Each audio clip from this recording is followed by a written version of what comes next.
Generation X. In general terms, those born between 1965 and 1980. Latchkey kids, independent, existentialism, modern philosophy focusing on personal experience, human ability, and responsibility in an otherwise meaningless universe. We're the cause. This is the effect. We're the Gen X-istentialists.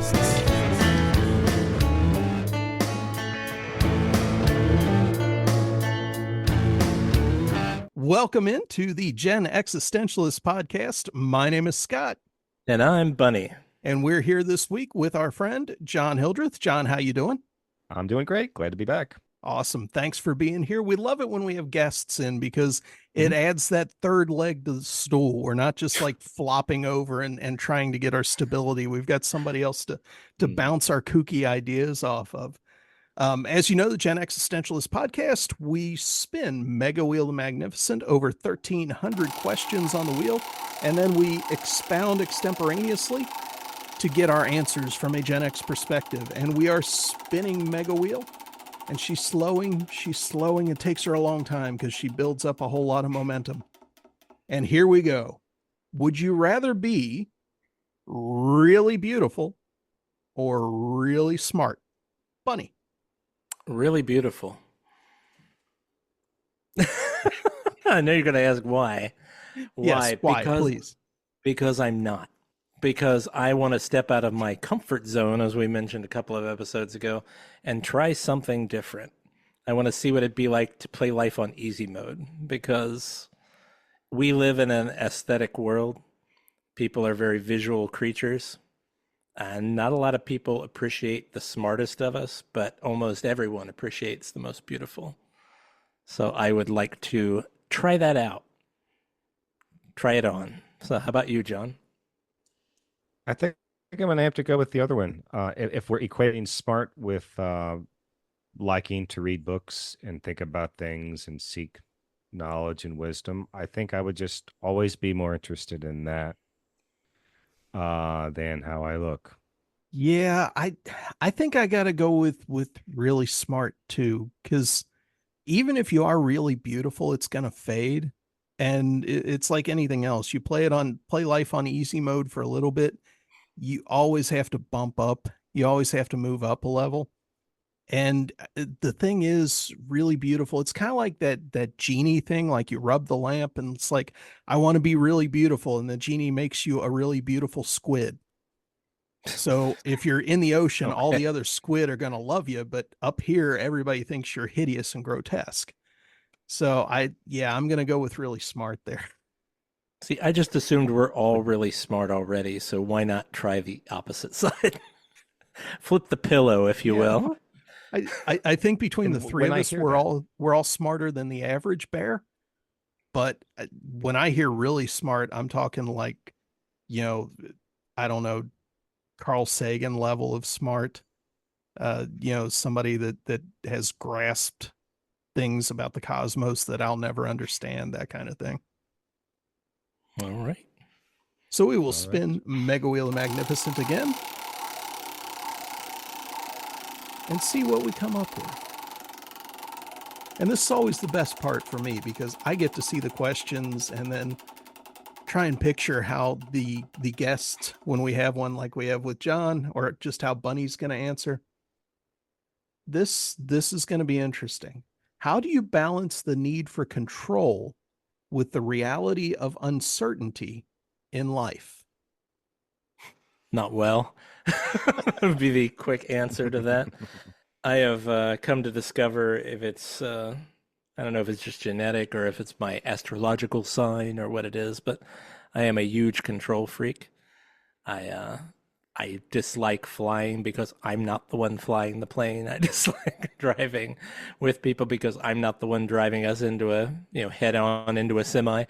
It's that kind of, uncertainty in life really bothers me on a core level because I like to plan my moves 5-6 moves ahead minimum. And when things come up, there's always a plan B and a plan C, but I find it really frustrating to have to pivot so many times for the uncertainty in life. But to be honest, the uncertainty in life sometimes has brought me to new destinations that really fit me better or are really rewarding or exciting. So I still have to go back to my original answer, not well. That's how I deal with it. I'm just crawling through the tunnel of chili of uncertainty. So, That's a great answer. I'm definitely a planner. I make lists. I plan what I'm going to do throughout most days. Sometimes I feel like that's kind of out of necessity, of like stuff I want to get done. Um, I try to balance that though with being open to see where the day, and I love it when my wife and I get to spend a day together and maybe go somewhere and not have any particular plans, just kind of see what comes, kind of make it up as we go. And this is also kind of sometimes going out of my comfort zone. But it feels nice. And so I like to try to balance, with being open to those possibilities. Um, Balancing the need for control with the reality of uncertainty. I'm kind of the king of contingencies. I try to take all of that possible uncertainty into account, or at least as much as I can. John, you'll appreciate this. I'm the guy that shows up to the gig with like six extra cables and five extra batteries and all the different stuff. So if somebody, I need a cable, go see the bassist. He's got a bag full of them, that kind of thing. Yeah, I've nice. always got glucose tablets with me. I've just that kind of stuff. I carry a backpack with me most of the time when I'm out. That's got all kinds of things from even more glucose tablets to a Tide pen and crap like that. So I just assume that the uncertainty is there. It's the only certain thing that shit's going to pop up. Things are going to go wrong. And I like to be prepared. And a lot of the time, I am. And so it becomes kind of entertaining to me when the world throws something at me and I realize I don't have an answer for this. This is one of those things I didn't think of. And then you try and figure out a way around it. So it's really like playing a video game. That's what life has become is you kind of figure out as many contingencies as you can and wait for the wrong thing to happen. That's kind of how I roll. So let's give Mega Wheel of Magnificent another spin. That was a good question. I like that. Like each of us had very different answers to that, but all of them with interesting depth and stuff to think about. Okay, and this is a great follow-up question. Would you rather have to plan every single moment or live absolutely spontaneously and never plan anything? So one extreme or the other, which one would you rather have? Planning everything or I'm, planning nothing? yeah, I'd have to plan everything. My wife and I are both Capricorns. We both keep copious lists every day. I can go over to her. She shares the office with me. So her desk area, there is always a pad of paper over there with the list of what to do the next day for her work. We're the same way. I mean, when we went to buy new furniture a couple of weeks ago, we were there for literally almost 3 hours trying things out, talking to people about stuff. We had everything written out. We're looking stuff up. We're making sure we're making the right move. The poor salespeople hated us the entire time, but we're fastidious about these kind of things. We have to look everything up and understand why things work the way they do. So yeah, I'd have to plan it out. The idea of just living spontaneously like a leaf on the wind honestly scares me. And I know some people live like that, and it's horrifying to me that they could even do that. So, how about you, John? These binary choices are always scary. It's like, it's like you're waiting for the other shoe to drop. It's like the genie in the bottle thing. It's like you chose this, but this is what's going to happen. So it's like there's no good answer. Yeah. But yeah, I got to kind of go with what Bunny's saying. Again, being the planner and the guy that makes lists. And talking about contingencies earlier, it's just how I roll, man. That's just how I'm wired. So that's what I'm gonna have to choose. Yeah. Since Bunny blamed his on being a Capricorn, I'm gonna blame mine on being a Gemini. So I do tend to plan and would like to plan everything out. And I'm going to use a musical example. I love writing songs. I love composing and playing the song so that it's scripted. It's there. We've written the song. This is how it goes. But I also know there's sometimes nothing more enjoyable than being in a room with a few musicians and you get into a groove. And it's so wonderful when it happens, that those occasional times where you're playing and my eyes are closed and the song's going and it ends and you look up and you've just lost yourself in the spontaneity and the interaction with the other musicians. So there's something beautiful about both sides. And if I were forced to choose as a Gemini, that would literally rip me apart because I see the value in both. So I'm going to be a complete fence sitter on that one. I don't think I can choose at all. Boo.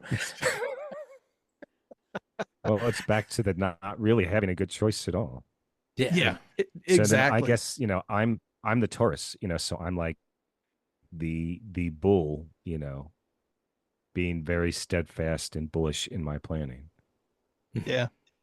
Suddenly this has all become so astrologically driven. That's right. Not quite sure how that happened. But we are going to give Mega Wheel of Magnificent another spin. Let's see if we can get something else that goes along the lines of spontaneity and things like that. And we are winding down. Okay. What's the best advice an older person has ever given you about relationships? What one won't, another will. That's it. Nice. Nice. Yeah. And you can thank Big Bob for that. So, Nice. yeah. And it's true, kids. I mean, this applies to boys and girls and all things in between.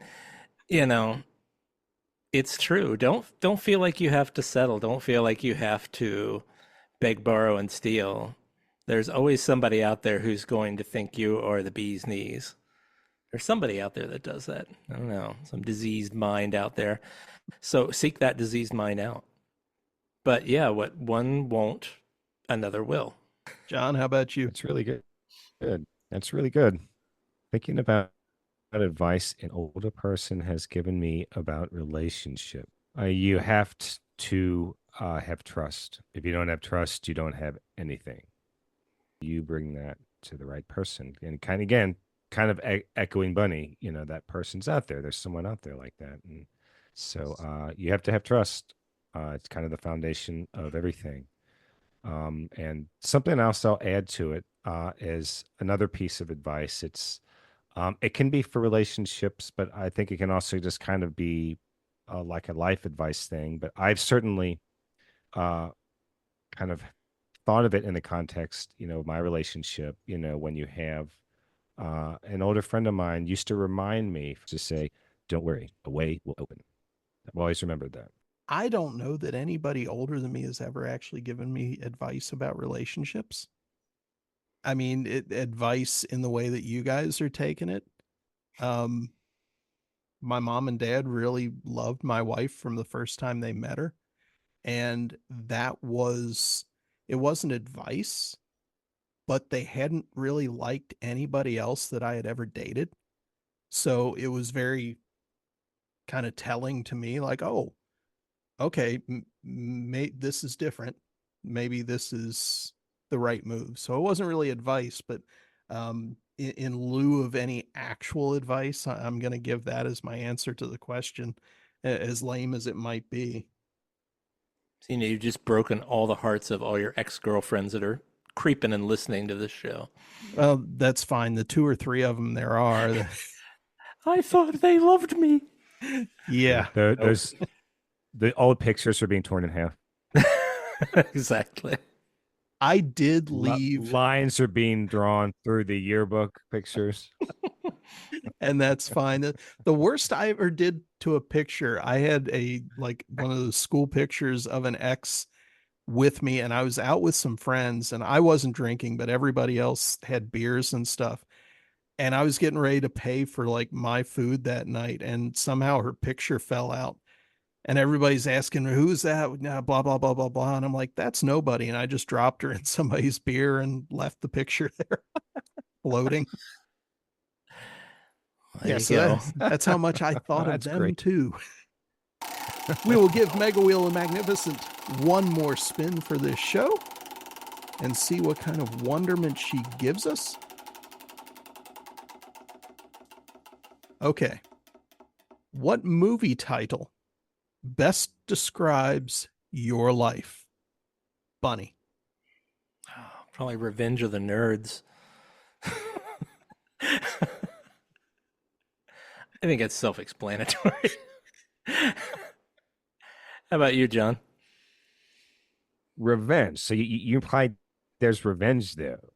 There's nerds, but there's revenge. So I mean, you're implying something here. You're making plans for something. I'm always plotting and scheming.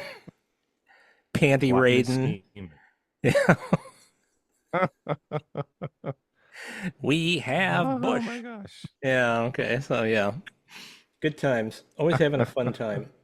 Wow. We're really gonna go there. Okay. A movie title that describes your life. Yep. Wow. Okay, I'm just gonna go with this. Okay. All right, I'm just gonna go with something that came to mind. Okay, Let the Right One In. He's implying he's a Are you vampire. familiar with this movie? Okay, do you know what it is then? Yeah.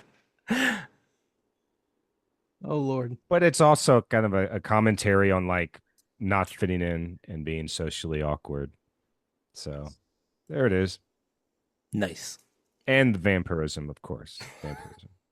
I will go with The Phantom Menace. And here's why, because I end up thinking and worrying about so many things that aren't actually real or worth worrying about. My life is scurrying around trying to put down phantom menaces while the real stuff that's a concern is actually lurking right there behind me, and I don't realize it the entire time. The real thing that's coming up behind you is the Revenge of the Nerd, by the way. Yeah, That's typically, right. yeah, that would make sense. Absolutely makes sense. The That doesn't seem plotting like and the scheming and the and the bush. It's always there. The bush. yeah, oh yeah, that's coming up right behind you, dude. I mean, I can see it from here. That doesn't feel like a good question to end the show on. So we're gonna spin Mega Wheel one more time and see if we can get another right. quickie. So our now last question on the show. Come on, this is another terrible one to end the show on. Would you rather always be stressed or always be sad? What a horrible question. No, it's terrible. Do you want to skip that? I mean, it's really a terrible question. Spin it again, man. Okay, we will go with our guests' wishes here, and we will spin Mega Wheel the Magnificent again. And in place of that question, you have got, this is terrible too. Would you rather hang out with your family or your friends? I mean, my friends are my family. I consider them to be. I think it's a decent answer. Agreed. Yeah, so I'm gonna drop that one too, and we're gonna give Mega Wheel a third spin. Mega Wheel is just dizzy at this point. She doesn't know what she's giving us. Mega knew we were talking about it earlier. Yeah. It's breaking all Okay. the rules. All right, here we go. Would you rather go back in time to meet your ancestors or go into the future to meet your great-grandchildren? Oof. I'd be sorely disappointed if I went in the future to meet great-grandchildren. Me Because too. I don't have any. So, yeah, given the choice, I mean, honestly, let's say there are great-grandchildren, I'd rather go forward than go backwards in the past. Just because there's a lot of ancillary stuff I'd like to see going forward. The past, I don't know. I don't know any of these people, anymore. So I'm going to say go forward. John? I'm going to go the other way, man. Um, let's just pretend for a moment that there are grandchildren. Okay. Um, that future is unknown and there are possibilities there. I don't feel like I need to know that. I mean, hopefully I would meet grandchildren in my lifetime.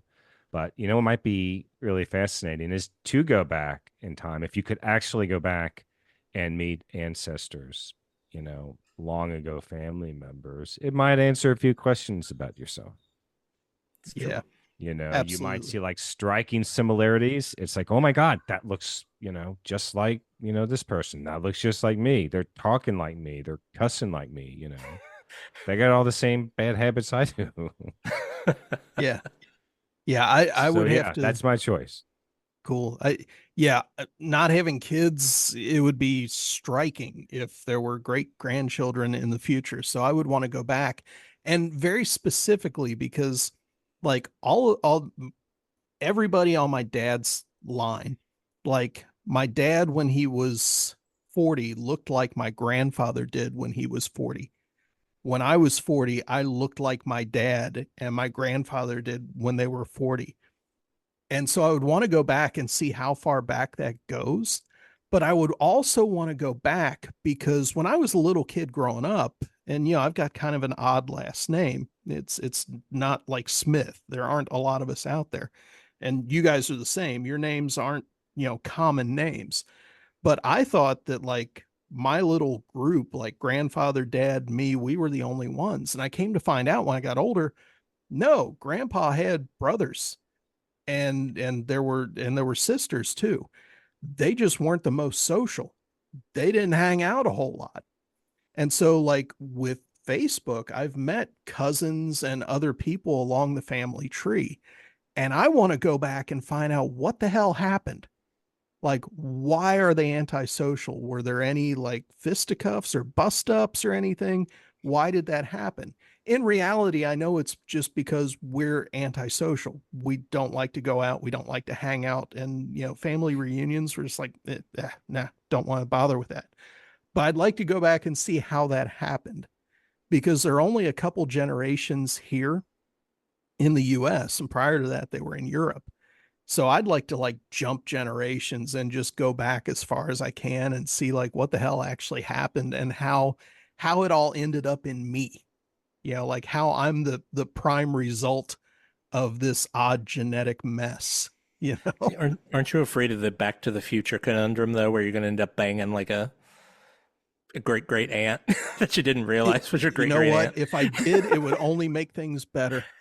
Oh, geez. And it might Well, answer so many questions. Like that's what happened is that one of our kids came back from the future and did this and the entire DNA string got messed up. You can end up looking like a fetal alcohol syndrome when you come back to the No, I mean that could be the thing. real world. I might be the cause of the problem somehow. So That's true. And it would answer like a so many self-fulfilling questions. prophecy. Exactly. It's like, that you went back in time to fulfill the timeline. It happened already, so you might as well just do it because it already happened. Didn't have a choice. It was just And the thing to do. and then you can like witness like the epic, holiday throwdown fight, from 1878 in the old country. It's like, oh, that's where it started. And you find out you're the one that started the fight because of the little relationship thing, right? Even better. See, there's a movie in this somewhere. I think they've already made it. But I was just thinking the same thing. Yeah. I mean, I wonder if any slick Lothario of ours that we know out there has tried that excuse before. That's like, look, I'm just fulfilling my destiny, my timeline loop. I'm from the future, so I have to impregnate you. Isn't that what that one video that we were talking about when we first got online? Didn't they have something to do with that? Well, see, then you could just disappear and be like, I had to go back to the future. Sorry. That's why I went out for a pack of smokes and never came home. I'm in the future. Exactly. And that'll wrap it up for this episode of the Gen X-istentialists. I want to thank John Hildreth for being our special guest here tonight. John, thank you so much. Thanks for having me on. It has been a blast. Awesome. And my co-host, Bunny, how are you doing? Feeling okay? It's been great to see John again. Thank you so much for being a part of this. Appreciate it. Absolutely. Thanks again, John. This has been the Gen X-istentialists podcast. We will catch you again next week. Until that time, have a good one.